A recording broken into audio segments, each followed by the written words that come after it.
Hey, what's going on, everybody? Welcome back to the channel. First video of 2025. Hope everybody had a great holiday season.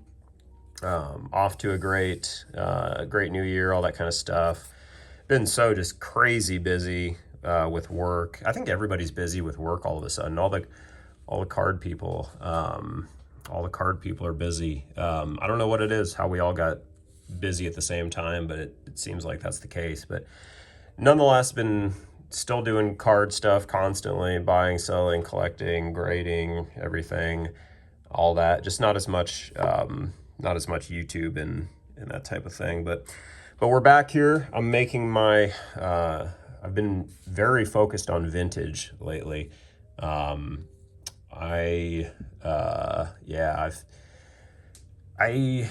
definitely been focused on vintage. I've been focused on Elvis Presley. Um, I don't even know where to start with all this, but so I saw on Netflix they had a new Elvis documentary, and it was actually by the same people that did The Last Dance, the Chicago Bulls doc. And I watched it over the holidays or whatever. I think it was late December, mid December maybe. It's on there now. I think it's like The Fall and Rise of the King or something like that. But I really enjoyed it. Elvis has been a massive part of just the background of my life ever since I was a kid. My grandma, who I was very close with, she would have been just a few years older than Elvis. She absolutely was obsessed with Elvis Presley, loved Elvis Presley. She grew up, again, about the same age, same era, a child of the Depression. She was living in Houston, where my dad was born in 1955. If you think about 1955, 1956, this is like peak 50s Elvis, breakout Elvis. This is just sort of that generation. So growing up, obviously, I had always heard the songs, heard, stories, heard my grandma talking about him. She would always, have little, memorabilia and these types of things. She went to one of his final shows on the 77 tour. So that's always been cool to me. I've got, a few little souvenirs from that show that she went to and whatnot. But yeah, so long story short, Elvis has always just kind of been there in the background. But I saw that documentary on Netflix, and I realized as I was watching it, I was like, I don't think I've ever really seen Elvis perform like in full. I've seen clips, the Sullivan shows and that type of thing, and his other performances, Vegas and all that. But I had never really sat there and watched like just full performances and really all the nuance and all the detail and just his overall just sort of his overall just sort of presence, I guess is the word I'm looking for. And when I saw that documentary, I was just hooked in, man. I felt like I was discovering something that had been there for so long that was just so in your face. I mean, Elvis is such a major part of culture. One of the most famous, not musicians, but one of the most famous human beings in history, period. I felt like it was so bizarre because here I am just discovering this at this point in my life. It was just a really surreal feeling. And I started, immediately after I watched that documentary. I'm a person that likes to learn. When I get into something, I get very, very into it. So I found a podcast called the TCB Cast, where essentially they were reviewing that documentary. These are Elvis experts, super fan type people. And basically what they said was the first half was good, the second half, not so great. So they talked about another documentary that was much better called The Searcher. My girlfriend gave me that for Christmas, like a $10 DVD. I've watched it like twice, maybe even 3 times now. It's like 3 hours long and it's incredible. A lot of stuff in there.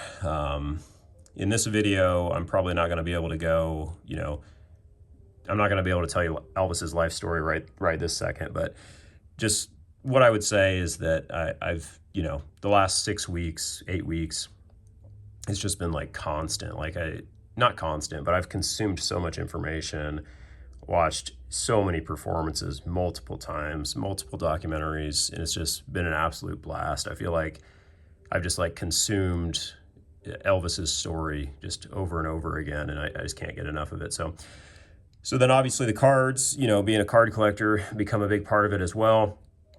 I've bought, I'll say I bought a good amount of Elvis cards. This card that I'm holding, this is card number 1 of the 1956 top set.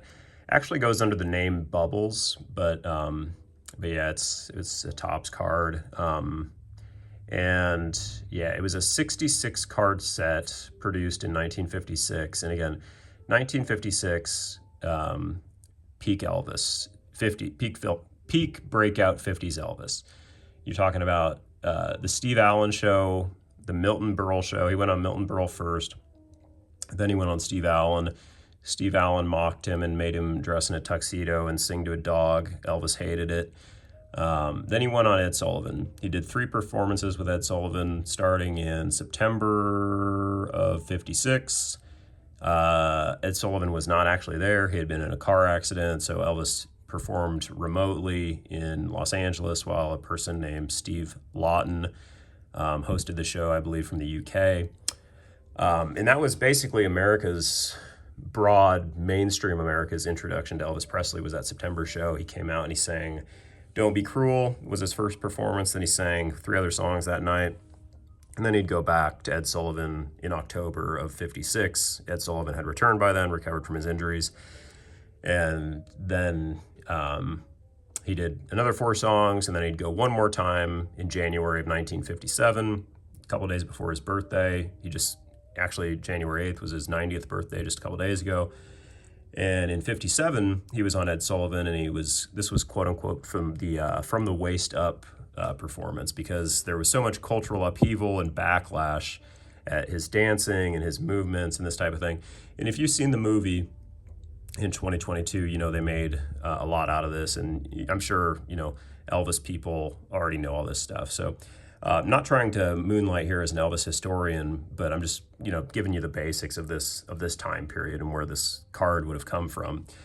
So yeah, 1957, last performance on Sullivan, actually got drafted, went into the service, filmed got that delayed a little bit, made a film, King Creole, and then he went to Germany for a couple of years, basically, right when he was really breaking out as a star.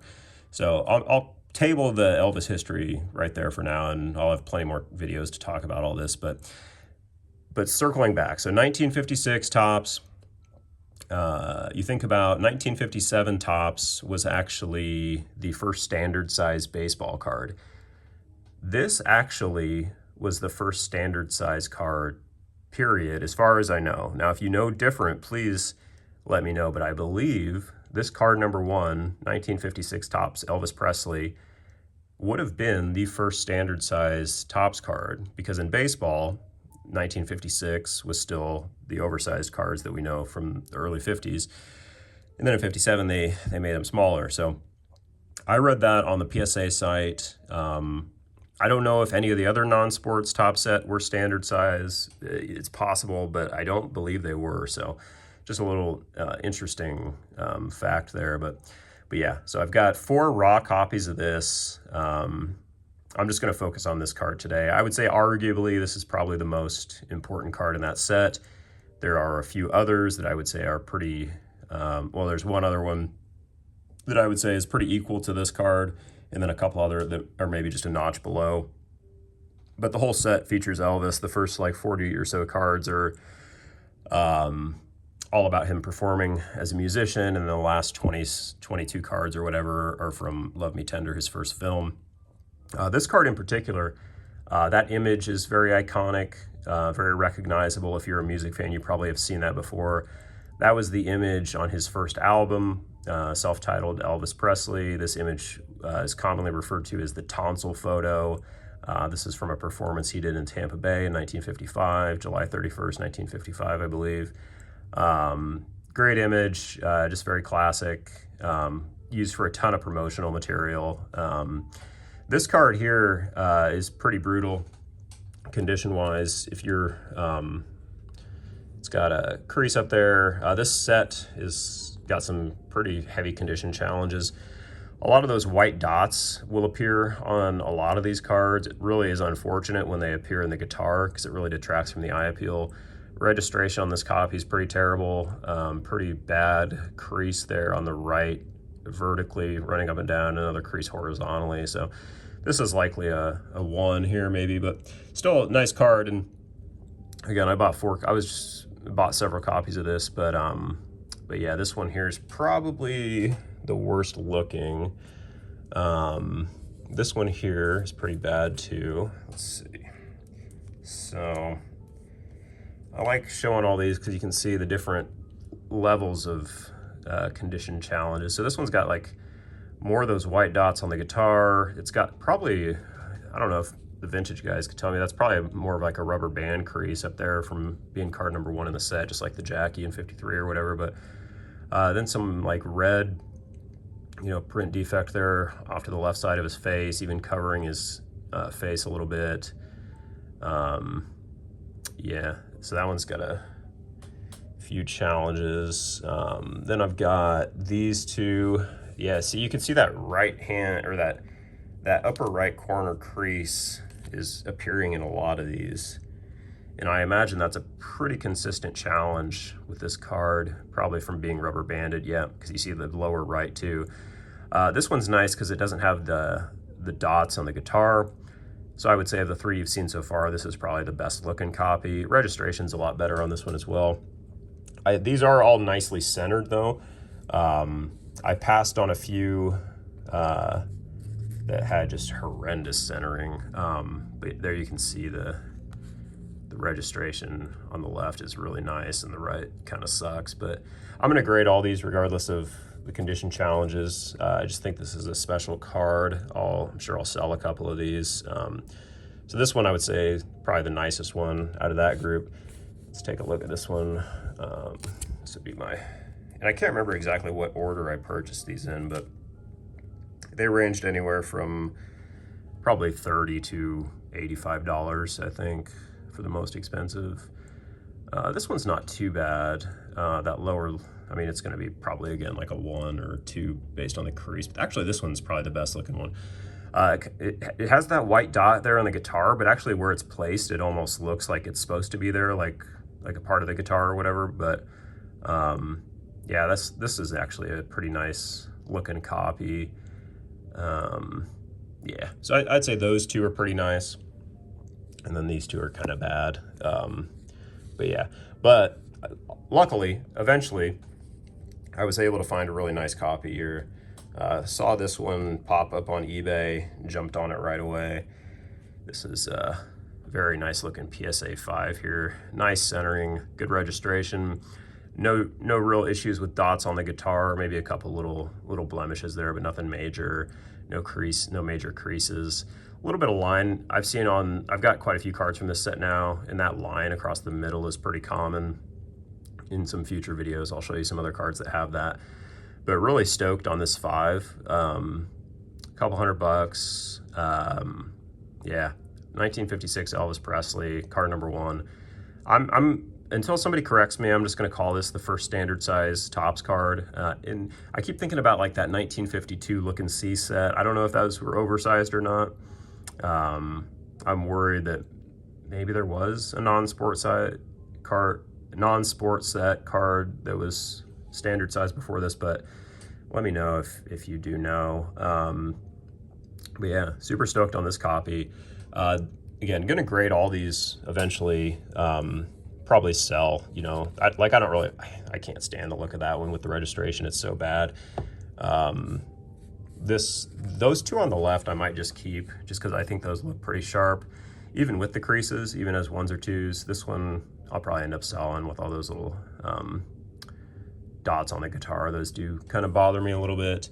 But yeah, really happy with this 5, and this is kind of the first core piece of my Elvis collection that I'm starting to build. And again, you can look forward to probably a good deal more of this kind of stuff. I'm in the early days of this, but been mostly just sourcing raw cards for grading, and a lot of them I'll end up selling, but definitely a lot of pieces that I'm looking to hold on to and keep, that I'm really excited about. So I'm excited to be back into vintage. I've been a little bit just sort of meh on the ultra modern front lately. Just haven't been feeling as inspired over there, but it goes back and forth. You know, I was feeling that way about vintage for a while, and now I'm stoked on vintage again. So yeah, but happy birthday 2 days ago to Elvis. Would have turned 90. I'll kind of table it there. Again, going to be a lot of Elvis content moving forward. So if you're stoked on Elvis, stick around, subscribe. If not, stick around, subscribe anyway. Hope everybody's doing well. We will see you again soon. Take it easy, everyone.